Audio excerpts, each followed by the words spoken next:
The ceiling fan whirred overhead, each rotation pushing stale air around the cramped apartment I called home. My fingertips traced the worn edges of another rejection letter, the third this week. Outside, rain pattered against my single window, droplets racing down the glass like tears I refused to shed. I was 26, drowning in student debt, and working 2 dead-end jobs that barely covered my rent.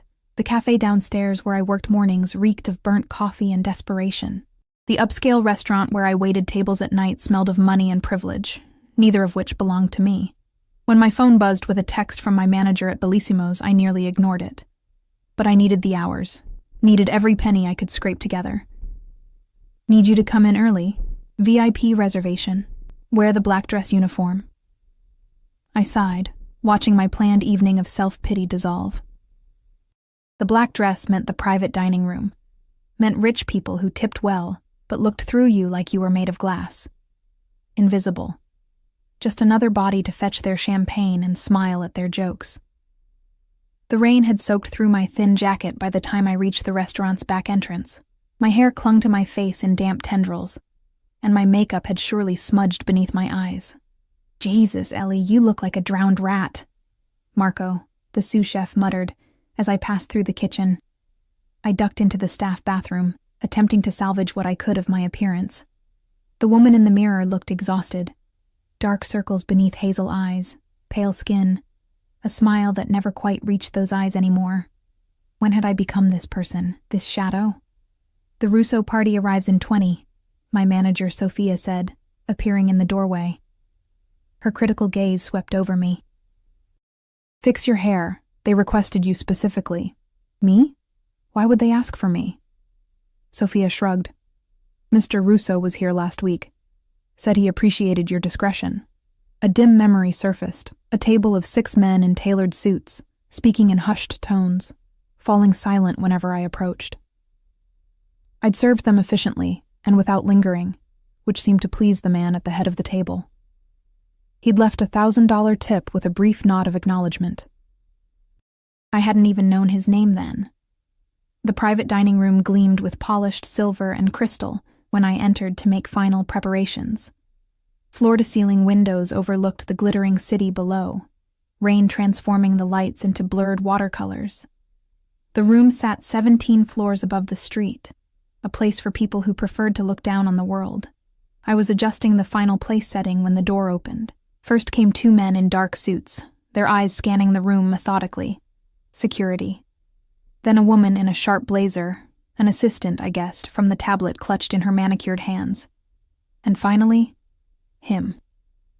He entered as if the air itself should feel honored to fill his lungs. Tall, with broad shoulders beneath a charcoal suit that probably cost more than my yearly rent. His dark hair was cut short on the sides, longer on top, and his jawline could have been carved from marble. But it was his eyes that made my breath catch, pale blue, almost silver in the dim lighting, and utterly, completely cold. Until they landed on me, something flickered there, recognition, surprise, and something else I couldn't name, something that made the hairs on my arms rise. Miss Ellis, he said, my name in his mouth sounding like something precious and rare. How did he know my last name? I trust you're well. I nodded, dropping my gaze to the carpet. Yes, sir. Welcome back to Bellissimo's, Adrian, he corrected, his Italian accent caressing each syllable. My name is Adrian Russo. I didn't need the name to know who he was. The way his security positioned themselves at the door, the deference in the assistant's posture, the almost imperceptible earpiece. It all spoke of power and danger in equal measure.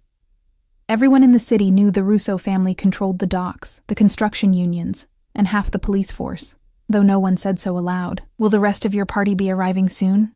I asked, desperately clinging to the script of professional service. Adrian settled into the chair at the head of the table, his movements fluid and controlled. There is no party, just us. My confusion must have shown on my face because he added, I own this restaurant, Elena. I can dine alone if I wish. His use of my full first name sent an involuntary shiver down my spine. I hadn't introduced myself to him last week. I never did with customers. Of course, sir. Adrian, I corrected, Would you like to see the wine list? The 2001 Maceto, he said without looking at any menu. And whatever chef recommends for dinner. His eyes never left my face. You'll join me. It wasn't a question. My pulse quickened. Fear and something else. Something I refused to acknowledge, coursing through my veins. I'm working, Mr. Russo. Not tonight. He loosened his tie slightly, the only sign that he was settling in for the evening. Tonight, you're my guest. Before I could protest, Sophia appeared at my elbow. Take care of Mr. Russo, she whispered urgently. Whatever he wants. I understood then. This wasn't a request from a customer. This was a command from the owner, from a man who wasn't accustomed to hearing the word no. Dinner was exquisite, courses I couldn't pronounce and had never tasted. Wine that slid down my throat like liquid silk, and across from me, Adrian Russo watched me with those pale eyes, asking questions about my life, my dreams, my disappointments, questions no one had bothered to ask in years. I told him about my literature degree, my failed attempts to break into publishing, my parents' death 3 years ago in a car accident. I didn't mention my brother Tommy's gambling debts, or his disappearance 6 months ago. Some secrets weren't mine to share, especially not with a man like Adrian Russo. You don't belong here, he said after the dessert plates had been cleared. My cheeks flushed hot with embarrassment. Of course I didn't belong in his world of wealth and power. No, Elena, he continued, reading my expression. Not in this restaurant, not serving people who don't see you. His fingers brushed against mine on the tablecloth, a touch so light it might have been imagined. You were meant for better things. The way he said it, like a promise, like a threat, made my mouth go dry. It's getting late, I managed, withdrawing my hand. I should go. My driver will take you home. That's not necessary, I can... It's raining and this neighborhood isn't safe at night. His tone hardened slightly. I insist.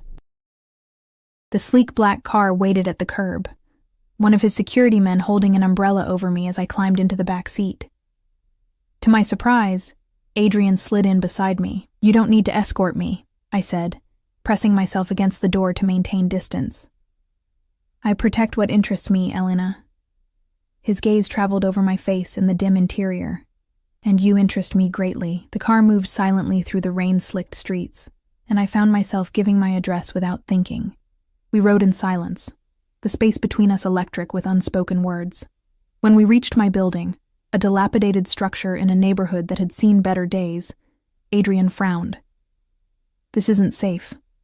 It's all I can afford, I said, defensiveness creeping into my voice. For now. 2 simple words that carried implications I wasn't ready to consider. He insisted on walking me to my door, his security man trailing at a discreet distance. At my apartment, I fumbled with my keys, acutely aware of how shabby everything must look through his eyes. Thank you for dinner, I said formally, desperately trying to regain the professional distance I'd maintained with customers for years. Adrian reached out, his fingers brushing a strand of hair from my face. I'll see you tomorrow, Elena, I blinked. I'm not scheduled to work tomorrow. The smile that curved his lips didn't reach his eyes. I didn't say anything about work. After he left, I leaned against my closed door, heart hammering in my chest. What had just happened? What did a man like Adrian Russo want with me? The questions swirled in my mind as I moved through my evening routine, jumping at every sound outside my window. The next morning, I woke to a knock at my door. A courier stood outside, holding a large white box tied with black ribbon. Elena Ellis? He asked, checking his tablet. Inside the box lay a dress of deep emerald silk, elegant in its simplicity. The card beside it read only, "Wear this. 7 p.m. A." I should have been offended by the presumption. I should have packed the dress away and called the restaurant to ensure I was on the schedule for that night instead. I should have done anything except run my fingers over that silk, imagining how it would feel against my skin. By evening, my curiosity had won over my pride. The dress fit perfectly, suspiciously so. I twisted before my mirror, watching the fabric shimmer in the harsh bathroom light. Precisely at 7, another knock came. This time, It was the security man from the night before. "Mr. Russo is waiting, Miss Ellis." The same black car idled at the curb. Inside, Adrian's eyes darkened with appreciation when I slid into the seat beside him. "Beautiful," he murmured. "Where are we going?" I asked, ignoring the warmth his approval sent spreading through my chest. "Somewhere safe." The car wound through the city before climbing the hills to the exclusive Altura neighborhood, where mansions perched like crowns upon the ridge. We passed through wrought iron gates and up a long driveway to a modern structure of glass and stone that seemed to grow organically from the hillside. "Is this your home?" I asked as the driver opened my door. Adrian's hand found the small of my back. "One of them." Inside was a world of understated luxury. Clean lines, warm woods, and floor-to-ceiling windows overlooking the city below. Art I recognized from museum visits adorned the walls. No photos, I noticed. Nothing personal. "Why am I here?" I finally asked, as he poured 2 glasses of amber liquid from a crystal decanter. Adrian handed me a glass, his fingers brushing mine deliberately. "Because I want you to be." That's not an answer. Something like respect flickered in his eyes. "No, it isn't." He gestured toward the windows. "Do you know what I see when I look out there, Elena? A city of people pretending they're happy, pretending they're safe, pretending they're free." He moved closer, the heat of him warming my skin through the silk dress. "But you don't pretend. It's there in your eyes, the truth, the loneliness, the hunger for something more." I took a step back. "You don't know me. I know more than you think." He sipped his drink, watching me over the rim of his glass. "I know about Tommy." The sound of my brother's name on his lips sent ice through my veins. I set my untouched drink down with shaking hands. "What about Tommy?" "He owes certain people a considerable amount of money, people who aren't as patient as I am." Understanding dawned with sickening clarity. "Is that why I'm here? Because of my brother's debts?" Adrian's expression hardened. "You're here because I want you here. The matter with your brother is separate, but you know where he is?" "Yes." One simple word that changed everything. 6 months of fear and uncertainty compressed into a single syllable. "Is he alive?" My voice cracked on the question. Adrian moved toward me, his hand coming up to cup my cheek. "For now. But his situation is precarious." Tears burned behind my eyes. "What do you want from me? Right now?" His thumb traced my lower lip. "I want you to have dinner, to rest, to feel safe for one night, and tomorrow?" His smile was gentle, but held no warmth. "Tomorrow, we'll discuss how you can help your brother, and how I can help you." We ate on the terrace. The city lights spread beneath us like fallen stars. Adrian spoke of his childhood in Sicily, his father's business, his mother's death when he was 12. He asked about my parents, my studies, my favorite books. It felt almost normal, almost like a date, if I could forget who he was, what he represented, and the unspoken threat hanging over my brother's life. After dinner, he showed me to a guest room larger than my entire apartment. The bed was turned down, and a silk nightgown lay across the duvet. "You'll stay here tonight," he said, standing too close in the doorway. "And if I want to leave?" His expression didn't change. "Do you?" The question hung between us, charged with implications. Leave and return to my cramped apartment, to my dead-end jobs, to my life without Tommy? Or stay and step into whatever game Adrian Russo was playing? "I'll stay," I said finally. "But only because of Tommy." Adrian's fingers traced the line of my jaw. "Lie to yourself if you must, Elena. But don't lie to me." He stepped back. "Sleep well. Tomorrow will be illuminating." I didn't expect to sleep, but exhaustion claimed me the moment my head touched the pillow. I dreamed of Tommy, of the ocean, of cold blue eyes watching me from the shadows. When I woke, sunlight streamed through windows I'd forgotten to close. A breakfast tray waited on the bedside table, along with another box. Inside lay jeans and a cashmere sweater in my size with a note. "We have business in the city. Casual attire. I dressed quickly, unnerved by how well the clothes fit, how the soft fabric felt against my skin. In the bathroom, I found new toiletries, a hairbrush, even makeup in shades that matched my coloring perfectly. How long had Adrian Russo been watching me before that dinner at Bellissimo's? He waited in the kitchen, reading something on a tablet that he set aside when I entered. His eyes traveled over me, noting the clothes, my damp hair, the uncertainty in my posture. "You slept well?" he asked, rising to pour me coffee. "Yes, thank you." I accepted the cup, keeping the kitchen island between us. "You said we'd discuss Tommy today." Always direct. Approval colored his tone. "I admire that about you, Elena." "My brother," I insisted. Adrian nodded once. "Tommy borrowed money from some associates of mine. When he couldn't pay, he tried to run. A foolish decision. How much does he owe?" "The original sum was $50,000. With interest and penalties for his attempted disappearance. It's closer to $100,000 now." The amount staggered me.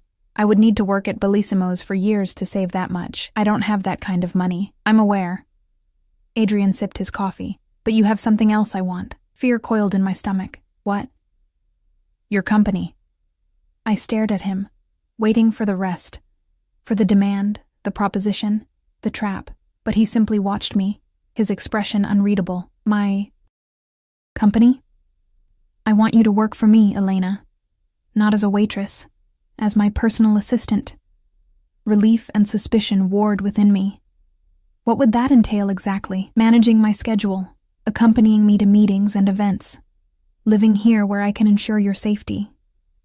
And Tommy's debt will be forgiven. Immediately. He can return to his life, although I suggest he find a new city. His current reputation in this one is problematic. It sounded too simple, too clean. "What's the catch?" Adrian set down his cup, moving around the island until he stood before me. "The catch, Elena, is that once you enter my world, you don't leave. Not until I decide otherwise." His finger traced my collarbone, a feather-light touch that raised goosebumps on my skin. "You'll be mine. In every way that matters." The words hung in the air between us. Mine. The possessiveness in his voice should have repelled me, sent me running for the door. Instead, I felt a treacherous warmth spreading through my chest, a dangerous curiosity. "I need to think about it," I said, stepping back from his touch. "And I need to see Tommy first, to know he's alive." Adrian's eyes narrowed slightly, but he nodded. "A reasonable request." He checked his watch. Platinum, I noticed, understated but unmistakably expensive. "I have meetings this morning. We'll see your brother this afternoon." "And until then?" "Until then," he said, gesturing to the space around us. "Make yourself at home. There's a library through those doors. The grounds are secure if you'd like fresh air. My staff has been instructed to provide whatever you need." With that, he left me alone in the vast kitchen, the coffee cooling in my cup and his offer weighing on my mind. I spent the morning exploring the mansion, careful to stay away from rooms that appeared to be offices or private spaces. The library he'd mentioned was magnificent. Floor-to-ceiling shelves filled with leather-bound classics, contemporary fiction, and books in languages I couldn't identify. I ran my fingers along the spines, wondering if he'd actually read them, or if they were just part of the carefully curated image he presented to the world. Outside, the ground stretched toward the edge of the cliff, meticulously landscaped gardens giving way to a sleek infinity pool that seemed to spill into the sky. Security personnel patrolled discreetly along the perimeter, a constant reminder that this paradise was also a fortress. By early afternoon, I'd returned to the library, losing myself in a rare edition of Austen to quiet the anxiety churning in my stomach. The sound of Adrian's voice startled me. "You appreciate the classics," he observed from the doorway. I closed the book carefully. "They remind me of a simpler time." "There's never been a simple time, Elena. Only simple stories." He gestured for me to follow him. "The car is waiting." The drive into the city was quiet, Adrian working on his phone while I watched the landscape transform from exclusive estates to urban sprawl. We finally stopped at what appeared to be an abandoned warehouse in the industrial district. Adrian must have sensed my apprehension. "It's secure," he said, as his driver opened my door. "Stay close to me." Inside, the warehouse was divided into smaller rooms. 2 men stood guard outside one door, nodding respectfully as Adrian approached. Neither looked at me directly. 10 minutes, Adrian told them. No more. The room beyond was spare. A bed, a chair, a small bathroom visible through an open door. And sitting on the edge of the bed, bruised but alive, was Tommy. Ellie? His voice cracked, disbelief and fear mingling in his expression as he stood. What are you doing here? With him? I rushed forward, embracing my brother tightly, inhaling his familiar scent beneath the staleness of confinement. Are you hurt? Have they? I'm okay, Tommy interrupted, his eyes darting nervously to Adrian, who stood silently by the door. They've treated me fairly, considering. I pulled back to examine his face. Thinner than I remembered, a yellowing bruise beneath one eye, but otherwise intact. Relief flooded through me. Mr. Russo and I have been discussing your situation, I said carefully. Tommy's expression hardened. Ellie, whatever he's asked you to do, don't. This is my mess. I'll figure it out. I glanced back at Adrian, who watched our reunion with clinical detachment. Tommy, I can help. I'm going to help. You don't understand what these people are capable of, my brother hissed, lowering his voice. What he's capable of.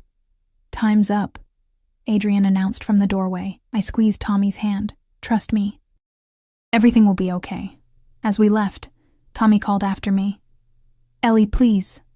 But the closing door cut off his plea. In the car, I turned to Adrian. He looks terrible. He's alive, Adrian replied mildly. Many in his position wouldn't be. The casual reference to my brother's potential death sent a chill through me. This was the reality of the world I was considering entering, a world where lives were bargaining chips, where power was measured in fear. If I agree to your terms, I said slowly, Tommy goes free today, completely free, with enough money to start over somewhere else. Adrian studied me, his pale eyes unreadable. You're negotiating now? I'm establishing parameters, I corrected. If I'm going to be yours, I need to know exactly what that means, and what I'm getting in return. A smile curved his lips, a real one this time, reaching his eyes with something like respect. Tommy will be released today with $20,000, enough to start fresh, not enough to fall back into old habits. He leaned closer. As for what being mine means, Elena, it means your safety, your comfort, your future are my concern. It means you work for me, live in my home, accompany me where I require your presence. And in my personal life, I pressed, needing clarity on the boundaries, if any existed. You won't have a personal life separate from me. His tone was matter-of-fact, as if discussing the weather.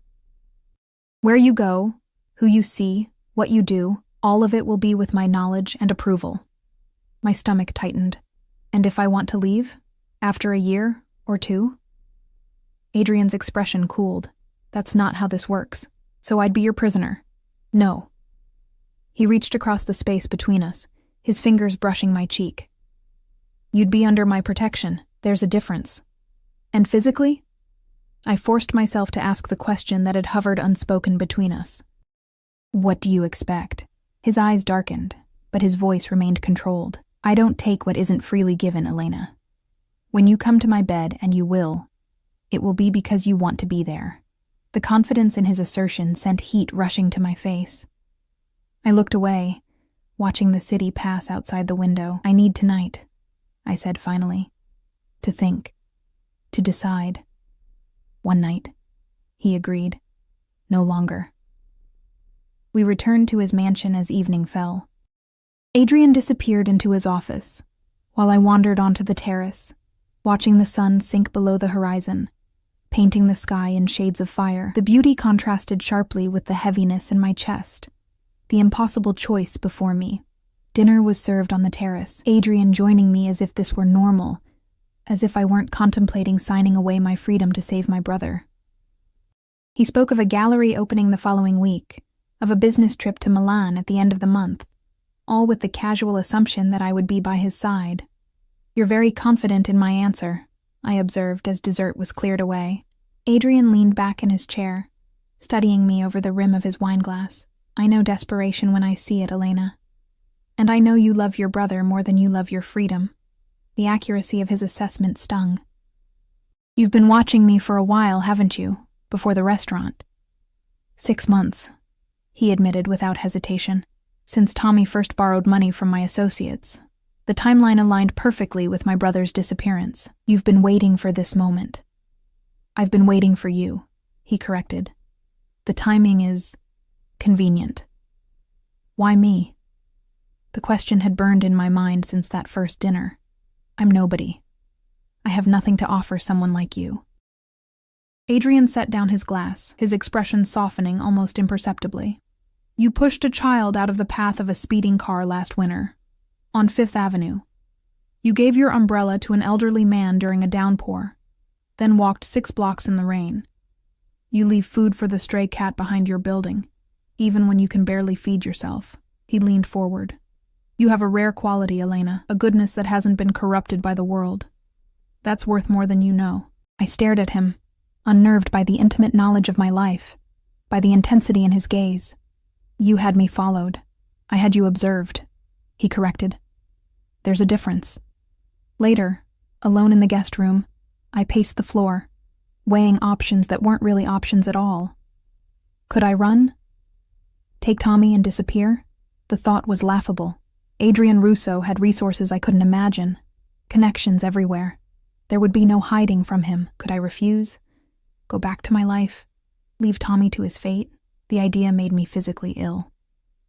In the end, there was only one path forward, only one choice that wasn't really a choice.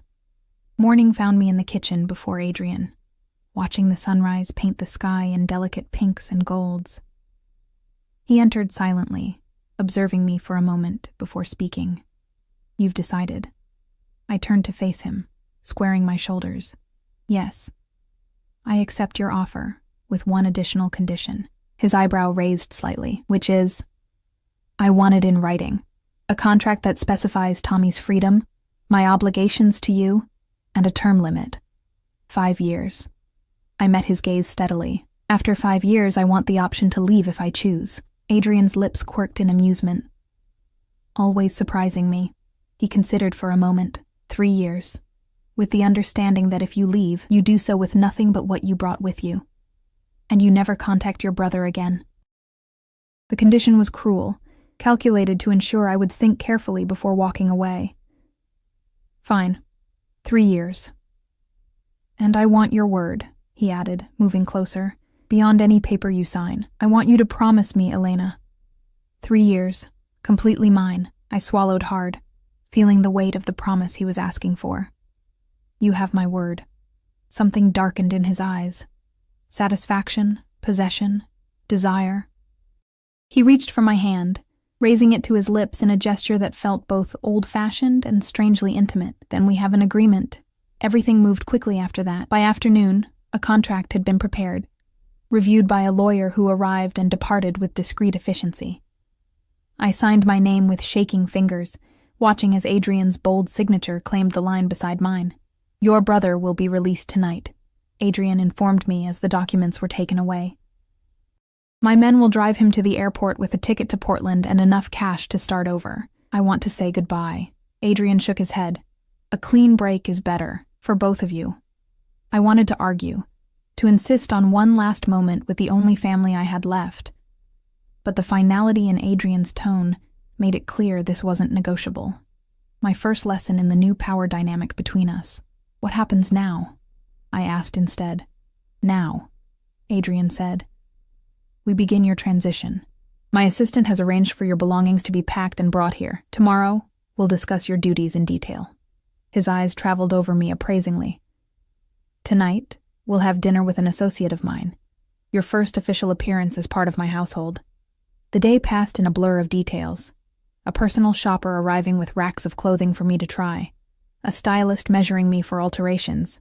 A woman explaining the security protocols of the house. I moved through it all in a daze, the reality of what I'd agreed to still sinking in. By evening, I stood before the mirror in my new room. Not the guest room, but a suite adjacent to Adrian's, decorated in soft creams and blues. The dress they'd selected for dinner was black, simple but elegant, highlighting my figure without being overtly provocative. My hair had been styled, my makeup applied by professionals. The woman in the mirror looked like me, but wasn't me, not the real me, the one who had existed before Adrian Russo had entered my life. A knock at the door preceded Adrian's entrance. He paused, his eyes darkening as they swept over me. "Beautiful," he murmured. The same word he'd used before, but weighted differently now that I belonged to him. "Who are we meeting?" I asked, reaching for the clutch purse that had been provided along with the dress. "Carlo Vega, a business associate from Miami." Adrian offered his arm. "He's an important connection, but not entirely trustworthy. You'll sit beside me, speak when spoken to, and observe everything." I placed my hand on his arm, feeling the solid strength beneath the expensive suit. "Is this a test?" Adrian's smile was sharp. "Everything is a test, Elena, but I have no doubt you'll excel." As we descended the stairs together, I felt the eyes of the household staff tracking our movement, noting our linked arms, the proprietary way Adrian guided me. Whatever they thought of the situation, of me, remained hidden behind professionally blank expressions. Outside, the familiar black car waited in the circular drive. As Adrian held the door for me, a flash of movement caught my eye. A shadowy figure darting between the trees at the edge of the property. I almost mentioned the movement to Adrian, but hesitated, uncertain if I'd truly seen anything. Security was everywhere on the property. It was probably just one of his men patrolling the perimeter. Still, a sense of unease settled in my stomach as the car pulled away from the mansion. The restaurant was an exclusive establishment downtown, its entrance unmarked save for a discreet brass plaque. A host greeted Adrian by name, leading us through a dimly lit dining room to a private alcove where a man already waited. Carlo Vega rose as we approached, shorter than Adrian but powerfully built, with silver threading through his dark hair and a smile that didn't reach his eyes. Those eyes lingered on me a beat too long as Adrian introduced us. "A pleasure to meet you, Elena," Vega said, his accent thicker than Adrian's, his handshake lasting seconds longer than necessary. "Adrian has been uncharacteristically secretive about you." Adrian's hand settled possessively at the small of my back as we took our seats. "Elena has recently joined my household. She'll be handling my personal affairs going forward." The double meaning wasn't lost on Vega, whose gaze traveled over me with renewed interest. "Indeed?" A significant promotion from serving tables at Bellissimo's. The fact that he knew where I'd worked sent a chill through me. How much information had been exchanged about me before this dinner? "I'm fortunate," I said carefully, feeling Adrian's approval in the subtle pressure of his hand against my spine. Dinner progressed through multiple courses, the conversation weaving between innocuous topics and veiled references to business dealings I didn't fully understand. I observed as instructed, noting how Vega drank heavily while Adrian barely touched his wine, how the Miami man's gestures grew more expansive as the evening wore on. "The shipment arrives Tuesday," Vega said as dessert was served. "My people are handling the customs paperwork, but I'm concerned about the harbor master. He's become difficult." "The harbor master is no longer your concern," Adrian replied coolly. "It's been addressed." Vega raised an eyebrow. "Permanently?" "Let's just say he's taking an extended vacation." Adrian's tone ended that line of discussion. "What concerns me more is the situation with the Moretti family. I hear they've been making overtures to your operation." Vega's expression tightened. "Rumors only. I would never entertain their proposals." "Of course not," Adrian said smoothly, though something in his tone suggested he believed otherwise. "Still, Elena and I will be visiting Miami next month. Perhaps we should review your security protocols before then." The conversation shifted, but the threat had been delivered. I wondered what would happen to Carlo Vega if Adrian's suspicions proved correct. The thought made me shiver. "Cold, my dear?" Adrian asked, his attention instantly on me. "A little," I admitted. He signaled to the waiter. "Bring my car around. We're finished here." Vega looked surprised at the abrupt ending. "So soon? I thought we might discuss the Chicago expansion." "Another time, Carlo." Adrian was already standing, helping me from my chair with a gentleness that contrasted sharply with the steel in his voice. "Elena's comfort is my priority." Outside, as we waited for the car, Adrian drew me closer against the evening chill. "You did well," he murmured, his breath warm against my hair. "What did you observe?"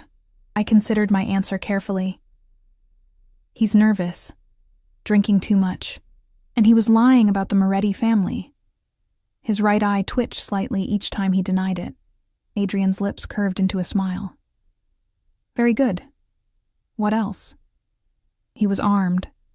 I saw the outline of a gun when he reached for his wallet. And he has someone watching us." I nodded discreetly toward a sedan parked across the street. "That car has been there since we arrived. The driver hasn't moved." Adrian's arm tightened around me, something like pride flickering in his eyes. "You have natural instincts for this work, Elena. I'm pleased." The praise shouldn't have warmed me, but it did, a small ember glowing in my chest despite everything. The ride home was quiet, Adrian working on his phone, while I watched the city lights blur past. When we reached the mansion, he walked me to my suite, pausing at the door. "Tomorrow we begin your formal training," he said. "There's much for you to learn about my business, my associates, my enemies." "I'm not sure I want to know everything about your business," I admitted. Thinking of veiled references to harbor masters and shipments, Adrian's finger traced the line of my jaw. "You'll know what I need you to know. Nothing more, nothing less." His touch lingered, a gentle pressure that held me in place. "You were exquisite tonight, Elena. Every eye in that restaurant was on you." "On us," I corrected softly. "They were watching us together, yes." Something darkened in his gaze. They were. For a moment I thought he might kiss me. His eyes dropped to my lips. His body shifted almost imperceptibly closer. Instead, he stepped back, composure reclaimed. "Sleep well, Elena. Tomorrow will be demanding." Inside my suite, I peeled off the designer dress, scrubbed away the perfect makeup, and stared at myself in the bathroom mirror. Who was I becoming? What had I agreed to?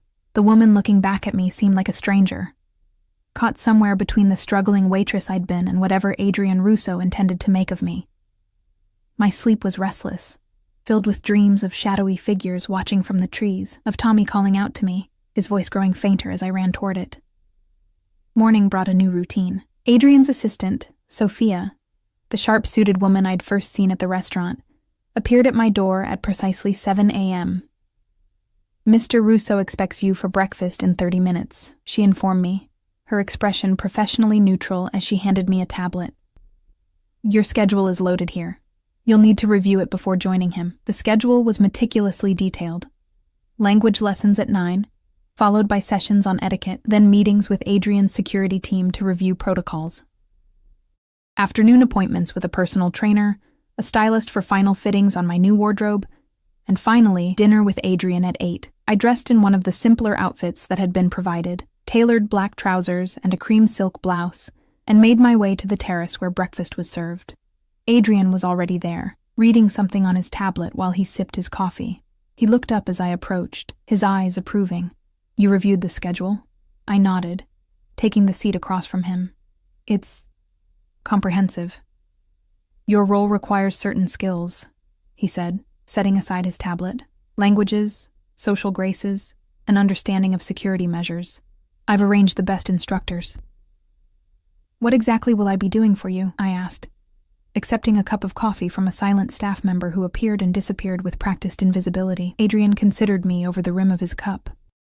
"Initially, you'll accompany me to meetings and events, observe and report your impressions. As your skills develop, you'll take on more responsibility, managing my calendar, screening my contacts, perhaps eventually handling certain negotiations. You trust me with that much?" I couldn't keep the surprise from my voice. "I will," he said simply. "By the time you're given such responsibilities, your loyalty will be absolute." The confidence in his statement should have angered me, but there was a chilling logic to it. 3 years in his world, dependent on him for everything, cut off from my previous life. What choice would I have but loyalty? The days that followed fell into a pattern. Mornings filled with lessons, Italian and French, the intricacies of European business etiquette, the subtle art of reading body language and detecting lies. Afternoons devoted to physical training, Not just fitness, but self-defense, awareness exercises, even basic instruction in handling a firearm that left my hands shaking and my ears ringing. Adrian was frequently absent during the day, attending to business I wasn't yet privy to, but evenings belonged to him, dinners where he questioned me about what I'd learned, tested my observations, gradually revealed small pieces of his empire.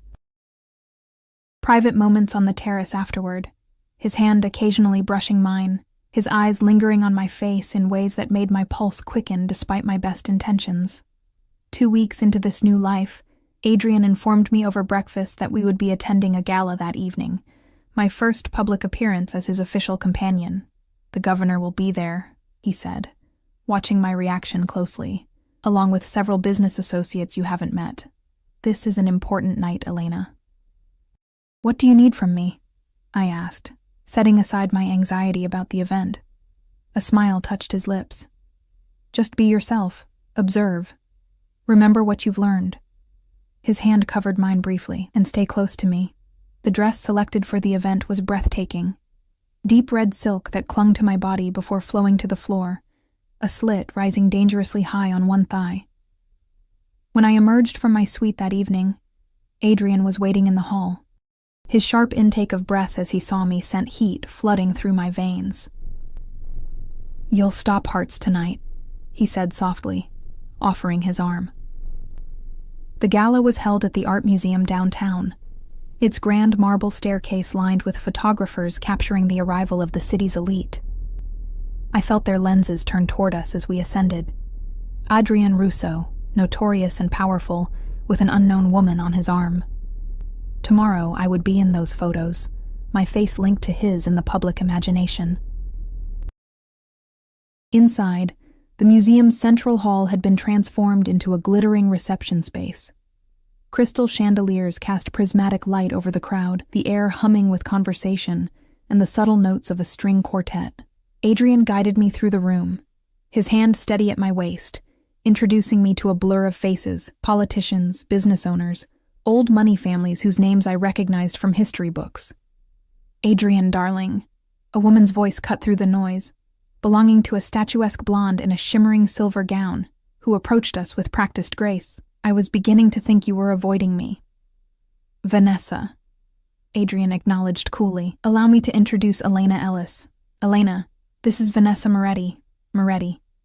The name triggered an immediate connection to the conversation with Vega. This woman was part of the family Adrian had mentioned. Potential rivals, or worse. Vanessa's perfectly sculpted eyebrows arched as she assessed me. "Elena, how refreshing. I don't believe I've seen you at these events before." "This is my first," I admitted, maintaining the calm demeanor I'd been practicing. "Elena recently joined my household," Adrian supplied, his tone carrying a warning that didn't escape the blonde's notice. "Did she?" Vanessa's smile turned predatory. "How fortunate for you both. Though I must say, Adrian, your taste has evolved since we were together." The casual revelation that they had been involved sent an unexpected surge of jealousy through me. I fought to keep my expression neutral, as Adrian's hand tightened possessively at my waist. "If you'll excuse us," he said smoothly. "The governor is waiting." As he guided me away, I couldn't resist asking, "You and Vanessa Moretti?" "A mistake from several years ago," Adrian replied, his voice hardening. "One that has complicated certain business arrangements." "She still wants you," I observed. Adrian's eyes met mine, something dangerous flickering in their depths. "Does that bother you, Elena?" Before I could answer, a commotion near the entrance drew our attention. Security personnel were converging on a man who appeared to be arguing with the event staff. Even from across the room, I recognized him. Tommy. My heart lurched. "Adrian." "I see him." Adrian's voice had gone deadly quiet. "Stay here." But Tommy had already spotted us, pushing past a security guard to stride in our direction, his face flushed with anger or alcohol or both. "Ellie," he called, drawing curious stares from nearby guests. "Ellie, what the hell is going on?" "I got your message." Adrian intercepted him smoothly, placing himself between my brother and me. "Mr. Ellis, "This is hardly the place. Get away from her," Tommy snarled, loud enough for those nearby to hear. "I know what you are." "I know what you've done." I moved forward, panic rising in my throat. "Tommy, please." Security was closing in, the elegant crowd drawing back from the scene unfolding in their midst. Tommy's eyes, wild with desperation, locked on mine over Adrian's shoulder. "Run, Ellie. Whatever he told you, it's lies. You need to—" His words cut off as two of Adrian's men grabbed him by the arms. Adrian turned to me, his expression carefully controlled despite the public spectacle. "Go to the car," he ordered quietly. "Now." "Adrian, please don't hurt him," I begged, reaching for his arm. "He's confused. He doesn't understand." "The car, Elena," Adrian repeated, his voice leaving no room for argument. "We'll discuss this at home." Torn between obedience and the desperate need to protect my brother, I hesitated. Adrian's eyes softened fractionally. "I promise he won't be harmed," he said, for my ears alone. "But you need to go. Now." With one last glance at Tommy, still struggling in the grip of Adrian's security men, I turned and made my way toward the exit, feeling the weight of curious stares following my departure. In the car, I waited, minutes stretching into an hour before Adrian finally appeared, his expression thunderous as he slid into the seat beside me. "How did he find you?" he demanded without preamble. "How did he know you would be here tonight?" "I don't know," I whispered, fear constricting my throat. "I haven't contacted him, I swear." Adrian studied me, his pale eyes searching for deception. "Someone told him, Elena. Someone who shouldn't have. Is he—" I swallowed hard, forcing the question past the tightness in my throat. "Is he okay?" "He's being taken somewhere secure," Adrian replied, his voice dangerously calm. "Until I determine how he found you and who helped him." The car moved silently through the night, carrying us back to the mansion. I sat rigid beside Adrian, my mind racing. Tommy had mentioned a message I hadn't sent. Someone was playing a dangerous game, using my brother as a pawn. "Adrian," I said carefully. "Tommy mentioned getting a message from me. I didn't send anything." His eyes narrowed. "Are you certain?" "Absolutely certain," I insisted. "You've had me watched constantly since I moved in. You know I haven't contacted him." Adrian's jaw tightened, a muscle pulsing beneath his skin. "Then it seems we have a problem." At the mansion, Adrian led me directly to his office, a room I'd never been allowed to enter before. It was masculine and imposing, walls lined with bookshelves and a massive desk dominating the space. He gestured for me to sit while he poured 2 drinks from a crystal decanter. "Someone is attempting to interfere with our arrangement," he said, handing me a glass. "Someone who knew enough to find your brother and lure him to the gala." I took a sip, the whiskey burning a path down my throat. "Vanessa Moretti?" Adrian's eyebrow raised slightly. "Why do you suspect her?" "The timing of her approach tonight, the way she looked at me, at us." I set my glass down. "And you mentioned her family has been making overtures to Vega. What if this is part of a larger plan to disrupt your business?" Something shifted in Adrian's expression. Surprise, perhaps, and a calculating interest. "You're thinking like one of us now, Elena." The observation unsettled me. Was I becoming like them? Like him? "I'm thinking like someone who wants to protect her brother," I corrected. "And herself." Adrian moved around the desk, perching on its edge directly in front of me. "The Moretti family has been trying to expand their territory for years. Vanessa's father died 6 months ago, and she's eager to prove herself as the new head of their operation." His finger traced the rim of his glass thoughtfully. "Using your brother to create a public scene, to make me appear vulnerable. It's her style. What happens now?" "Now," Adrian said, setting aside his drink and reaching for my face, his thumb brushing across my lower lip. "I send a message of my own." The intensity in his eyes made my breath catch. "What kind of message?" Instead of answering, he leaned down and captured my mouth with his. The kiss was possessive, demanding, sending heat coursing through my body despite the circumstances. When he finally pulled back, his eyes had darkened to stormy blue. "You belong to me, Elena," he murmured against my lips.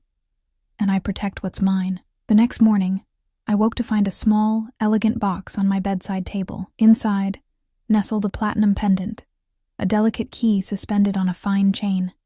A note in Adrian's bold handwriting accompanied it. "Wear this always." I fastened it around my neck, wondering at its significance. Was it merely decorative or something more? With Adrian, nothing was ever simple. He was waiting for me at breakfast, his expression grim as he read something on his phone. "The newspapers have an interesting story this morning," he said without looking up. Apparently, Vanessa Moretti's warehouse burned down overnight. A tragic accident. My fingers instinctively touched the pendant at my throat. "And Tommy?" "Is being held at one of my properties upstate." "Safely," Adrian added, finally meeting my gaze. "Once I'm certain the threat has been neutralized, he'll be sent away again. Farther this time." I nodded, relief mingling with apprehension. How many warehouses would burn? How many lives would be disrupted to maintain the empire Adrian had built? And what role was I playing in all of it? The incident at the gala marked a turning point in my relationship with Adrian. Whatever barriers had existed between us began to dissolve. He included me in more meetings, shared more details of his business operations, trusted me with information that could destroy him if it fell into the wrong hands. And each night, his goodbyes at my door lingered longer, the tension between us building toward an inevitable conclusion. 1 month after I'd signed the contract that bound me to him, Adrian informed me we would be traveling to Sicily. "My mother's family estate," he explained as we boarded his private jet. "We'll be there for 2 weeks. The estate was breathtaking, a centuries-old villa perched on a cliff overlooking the Mediterranean. Olive groves and vineyards stretched across the surrounding hillsides, the air fragrant with rosemary and sea salt. It felt like stepping into another world, far removed from the urban power plays of home. Here, Adrian seemed different, more relaxed, less the calculating crime lord and more the man. He showed me the places of his childhood, introduced me to distant relatives and old family retainers who had known him as a boy. In the evenings, we dined on the terrace overlooking the sea, talking for hours about books, art, philosophy, subjects that revealed a depth to him I hadn't glimpsed before. On our 5th night in Sicily, as we lingered over dessert beneath a canopy of stars, Adrian reached across the table for my hand. "You've changed since coming here," he observed, his thumb tracing circles on my palm. "How so?" "You're more at ease, less guarded." His eyes reflected the distant lights of fishing boats on the horizon. "I prefer you this way, Elena."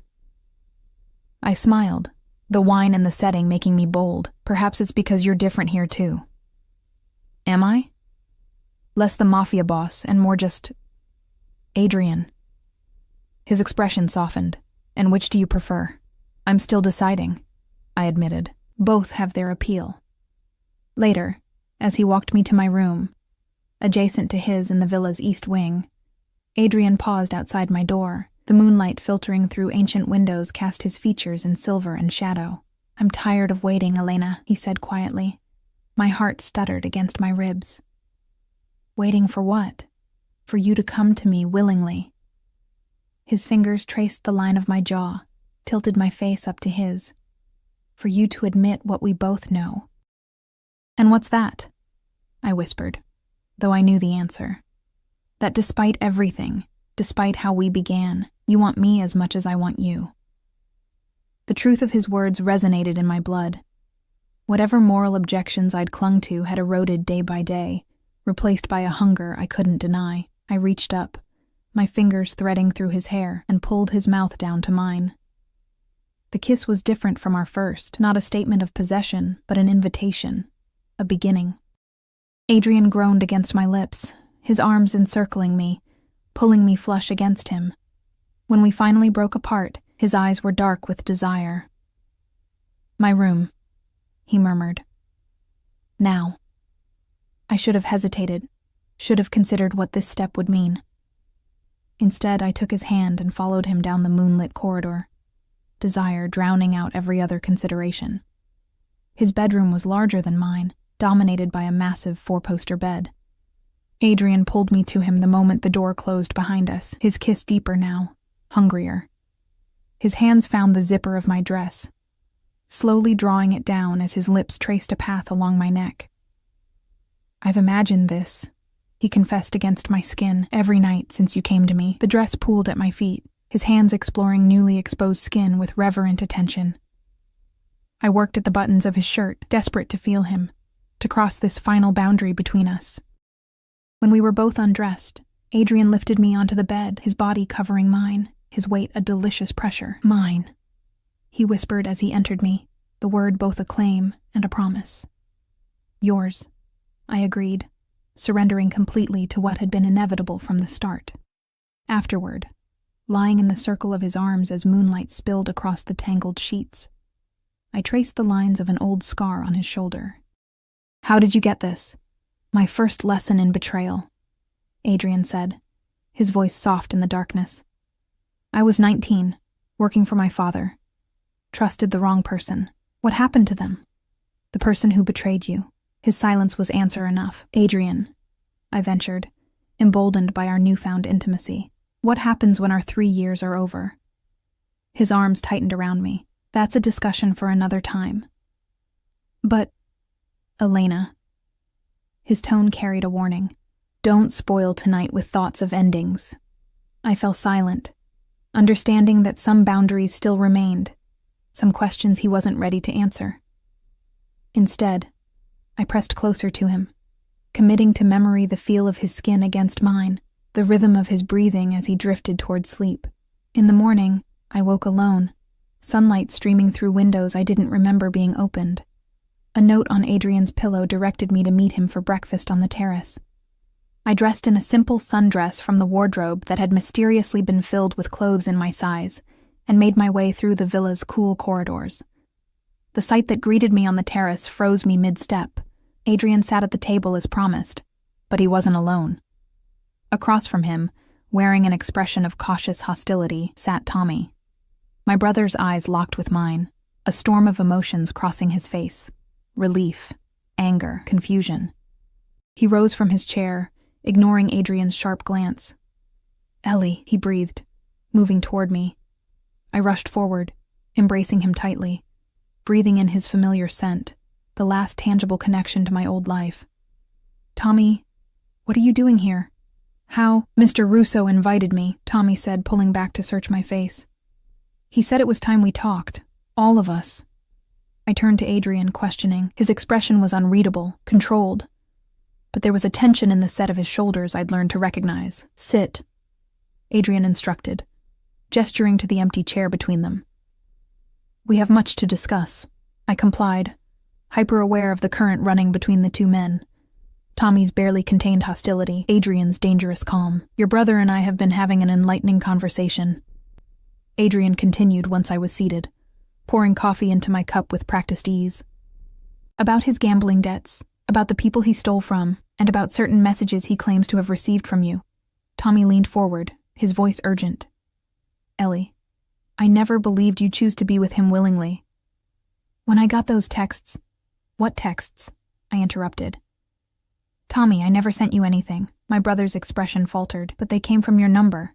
They said you were being held against your will, that you'd be at the governor's gala, that I needed to get you away from him."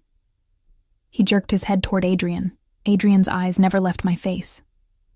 "Show her." Tommy reluctantly pulled out his phone, scrolling to messages that did, indeed, appear to come from my old number. Messages describing abuse, coercion, fear, a tissue of lies designed to provoke exactly the reaction they had. "I didn't send these," I said firmly, handing the phone back. "Someone was using you, Tommy, trying to create problems for Adrian." "Problems?" Tommy's voice rose. "Ellie, this man is a criminal. His family has been running illegal operations in this city for decades." "That's enough," Adrian cut in, his tone deceptively soft. "Elena knows exactly who I am, what I am. Don't you, cara mia?"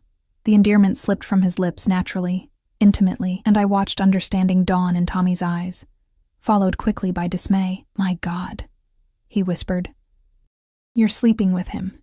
Heat flooded my cheeks, but I held my brother's gaze steadily. "It's more complicated than that, Tommy." "Is it? Because it looks pretty simple from where I'm sitting." Tommy pushed back from the table, standing abruptly. He bought you. With my debt.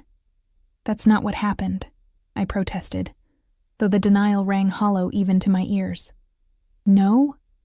Tommy's laugh was bitter. Then walk away with me right now. Let's go, Ellie, right now.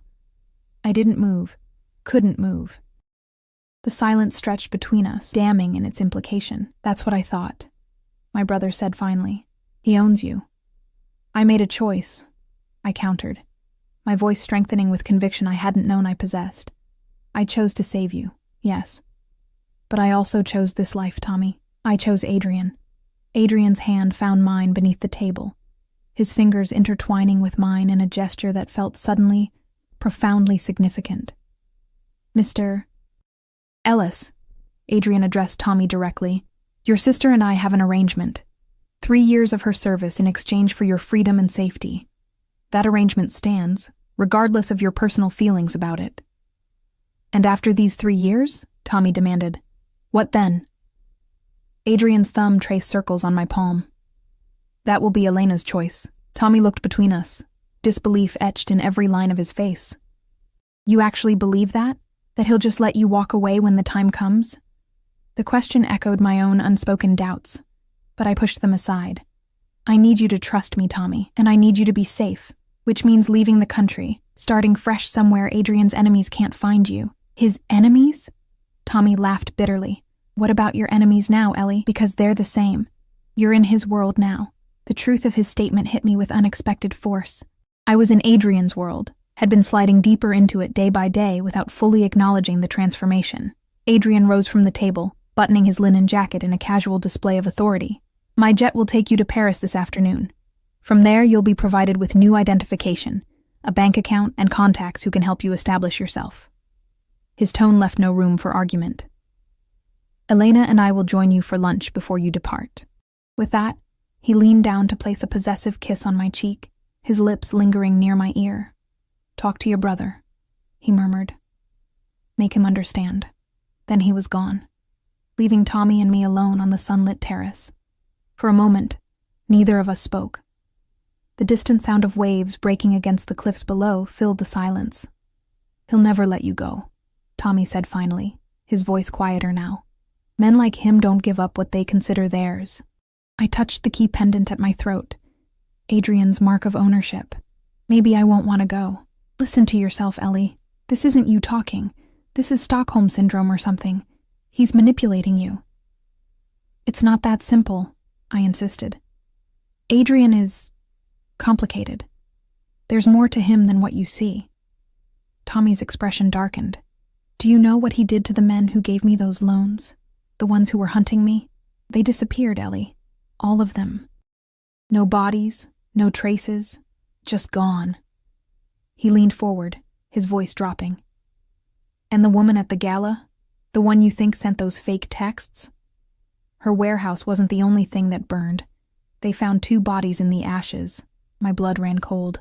I wanted to deny it, to defend Adrian, but I couldn't form the words. Some part of me had always known the true extent of his brutality, had glimpsed it in the cold calculation of his gaze, the unquestioning obedience of his men, the fear his name evoked. I'm worried about you, Tommy continued, reaching for my hand.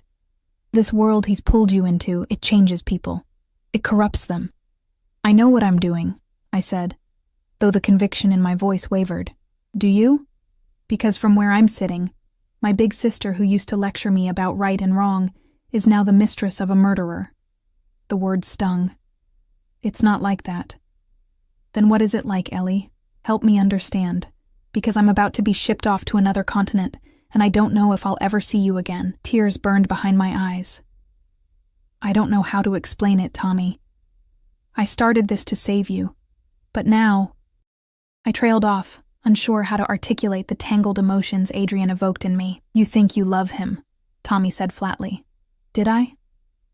The question had been circling in my mind, particularly since our night together. What I felt for Adrian was complex.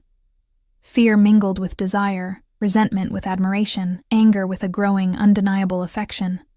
I began carefully, I think I'm beginning to understand him. And I think, in his way, he cares for me. Tommy's expression softened with pity. Oh, Ellie. He doesn't care for anyone but himself. Men like him don't know how to love, only how to possess. Before I could respond, the sound of a helicopter approaching drowned out our conversation. Tommy and I moved to the edge of the terrace, watching as the aircraft descended onto a pad at the far end of the property. That's unusual, I commented, a flutter of unease stirring in my stomach. Adrian hadn't mentioned expecting visitors. 4 men emerged from the helicopter, their postures tense, purposeful. Even from a distance, I could see they were armed. Something's wrong, I murmured, turning back toward the villa. We need to find Adrian. We'd barely made it through the terrace doors when gunshots echoed from inside the house. Tommy grabbed my arm, pulling me behind a stone column as shouts and more gunfire erupted. Moretti, I whispered, understanding dawning with sickening clarity. It has to be. Tommy's eyes widened. Who? Vanessa Moretti. She's been trying to move against Adrian. The fake texts, the scene at the gala, it was all part of a larger plan. Adrian had mentioned he'd brought fewer men to Sicily, wanting privacy during our stay. The estate was secluded, staffed primarily by locals who had known his family for generations, not trained security. We need to get out of here, Tommy urged, pulling me toward the side of the terrace that led to the gardens. No, I pulled back. I can't leave Adrian. My brother stared at me in disbelief. Are you insane? Those people are here to kill him, and probably anyone with him. That includes you, Ellie.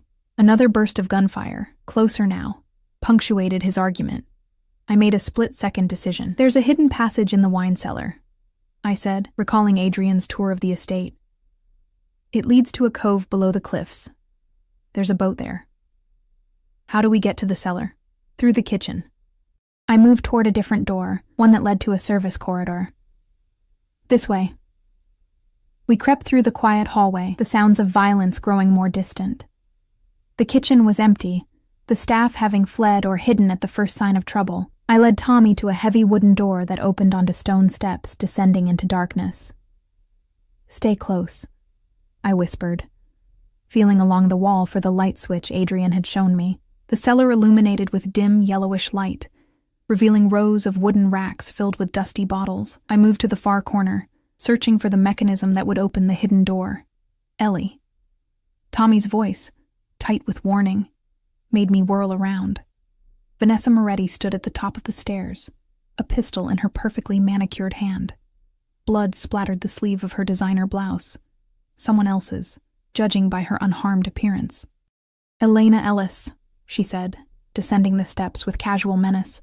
The waitress who captured Adrian Russo's heart. How touching, I stepped in front of Tommy instinctively. What do you want? Vanessa smiled, cold and predatory. Originally, to kill Adrian and take control of his territory. She gestured with the gun. But finding you here, that's an unexpected bonus. Adrian will hunt you to the ends of the earth if you harm her, Tommy said, his voice steadier than I expected. Oh, I'm counting on it. Vanessa's smile widened. He'll be much easier to trap when he's blinded by revenge. I felt the wall behind me, fingers searching desperately for the hidden latch. You're making a mistake. Adrian isn't alone in this. His associates will scramble like rats when they hear he's dead, Vanessa finished. That's how our world works, darling. The strong devour the weak. My fingers found the indentation I'd been seeking. With a barely audible click, a section of the wall swung inward. In the same instant, a gunshot rang out from the top of the stairs. Vanessa jerked, surprise flickering across her perfect features before she crumpled to the floor. Behind her stood Adrian, his own gun still raised, his face a mask of cold fury. Get in, he ordered, gesturing to the passage. Both of you. Now. I grabbed Tommy's hand, pulling him into the dark tunnel as Adrian descended the stairs, pausing only to verify Vanessa was dead. My men are engaging the intruders, Adrian said as he joined us in the passage, closing the hidden door behind him. But we need to get you to safety. The tunnel was narrow and damp, carved through the bedrock of the cliff centuries ago. Adrian took the lead, a small flashlight illuminating our path as we descended toward the sound of waves. You knew they were coming, I accused, the realization dawning as we hurried through the darkness. Adrian glanced back at me. I suspected. Bringing your brother here was a calculated risk. I needed to confirm who was feeding him information. You used me as bait, Tommy said bitterly. I used all of us, Adrian corrected. And it worked. Vanessa revealed herself. The tunnel opened onto a small, sheltered cove, where a sleek motorboat was moored. Adrian helped me aboard, then reached for Tommy. Where are we going? I asked as Adrian started the engine. To a safe house on the mainland, he replied, guiding the boat out of the cove and into open water, until I can ensure the threat is completely eliminated. As we sped away from the shore, I looked back at the villa perched on the cliff above us. Smoke was now rising from one wing, dark against the clear blue sky. How many people had died today? How many more would die before this power struggle was resolved? And where did I stand in all of it? No longer just an observer, no longer just a pawn. I had chosen to warn Adrian, to help him escape. I had chosen my side. The safe house turned out to be a modernist villa outside Palermo, staffed by security personnel who greeted Adrian with deferential nods. Tommy was shown to a room in one wing, while Adrian led me to the master suite. You'll stay with me tonight, he said, his tone making it clear this wasn't a request. Until I'm certain no one followed us. As darkness fell, reports began coming in from Adrian's men at the Sicily estate. The attack had been repelled, with heavy casualties on both sides. Vanessa's body had been removed, along with any evidence of her presence. What happens now? I asked as we lay in bed, Adrian's arm draped possessively across my waist. Now. He pressed a kiss to my shoulder. Now we respond. Decisively. I twisted to look at him. More violence? This is how our world works, Elena. His eyes gleamed in the darkness. The weak are devoured by the strong, I finished, echoing Vanessa's words. I know. Adrian's grip tightened. You saved my life today. You chose me over your own safety. Yes, I admitted softly. I did. Why? The question hung between us, demanding an honesty I wasn't sure I was ready to give. But in the darkness, with the day's violence still echoing in my mind, pretense seemed pointless. Because I love you, I whispered. God help me, but I do. Adrian's lips found mine, the kiss deep and possessive. When he finally pulled away, his eyes held a fierce intensity I'd never seen before. The contract is void, he said against my lips. I blinked, confusion breaking through the haze of desire. What, 3 years, an arrangement, terms of service? None of that matters anymore. His hand cupped my face, surprisingly gentle. I want you by my side, Elena. Not as an employee, not as a possession. As my equal, my partner. Your wife, I said, understanding his implication. My wife, he agreed. My queen. The mother of my children. The woman who stands beside me as we build something that will outlast both of us. It should have frightened me, this vision of a future intertwined with his empire of violence and power. Instead, I felt a strange sense of rightness, of inevitability. Tommy? I asked, practical concerns intruding on the moment. We'll be protected, always, Adrian promised. As your family, he becomes part of mine. The next morning, Tommy and I walked in the villa's garden while Adrian conducted business inside. My brother looked at me with new eyes, weighing the changes he saw in me against the sister he'd known. You're really going to do this, he said finally. Stay with him. Become part of all this. He gestured vaguely at the villa, the armed guards patrolling the perimeter.